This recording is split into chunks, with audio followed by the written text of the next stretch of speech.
Well, Birds of Prey brought in $33.3 million at the domestic box office over the weekend. Matt Perrin shares his thoughts on the film in your Monday Movie Musings. Welcome to another Monday. Everyone has been talking about Kim Jong-un, but who would have thought it was South Korea that was going to take America by storm last night at a historical Academy Awards?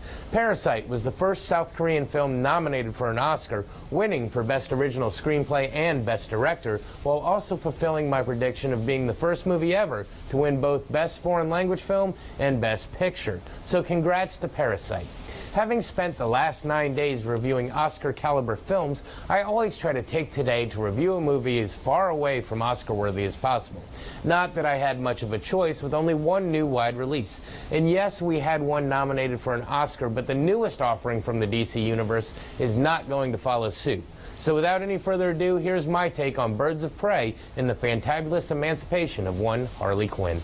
Our movie is narrated by and focuses on one Harley Quinn, reprised by Margot Robbie. She and the Joker have recently parted ways, and she seems to be a little broken up about it. That is, of course, until a cathartic moment that not only allows her to move on, but also, unfortunately, announces to Gotham City that she no longer belongs to the Joker. As a result, people with grievances against her come out of the woodwork to kill her now that she's no longer protected. On the top of that list is Roman Sionis, played by Ewan McGregor. He is trying to become the new godfather of Gotham and absolutely can't stand her.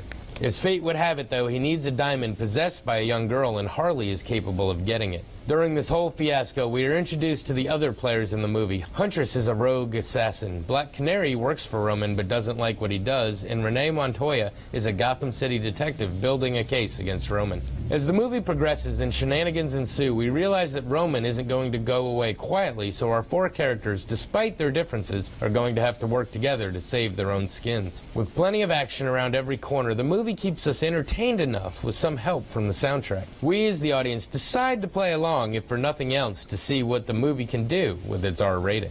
So, what to say about this one? To reiterate Joker, it is not.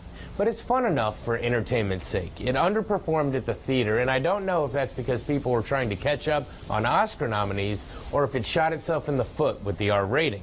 Personally, I like that they went that direction and didn't have to censor themselves, although Deadpool and Logan did it much better. The movie is visually pretty, which is great, but it doesn't necessarily make up for a lackluster story. There are definitely some bright spots in this one, though. I thought the cast was great. Margot Robbie has Harley Quinn down pat, but I thought Ewan McGregor went all out and was a lot of fun to watch. Also, for the brief time she's on screen, Mary Elizabeth Winstead is fantastic and just a great character. But that brings me to another grievance. The titular Birds of Prey don't come together until the end of the movie for one big fight scene, and I would have liked to have seen a lot more of the four together. That being said, though, the fight scenes throughout the entire movie are fairly well done and keep you entertained. So my thoughts, much like the movie itself, seem to be all over the place. So, to sum it up, yeah, it's a fun movie to watch and keeps you entertained throughout, but not a good enough all-around film that you need to rush to the theater to see it. It'll be just as fun watching on your couch. This has been your Monday Movie Music. Back to you. All right, coming up, Tyler has one last look at the forecast. ABC Columbia's News at Noon continues in just a few moments.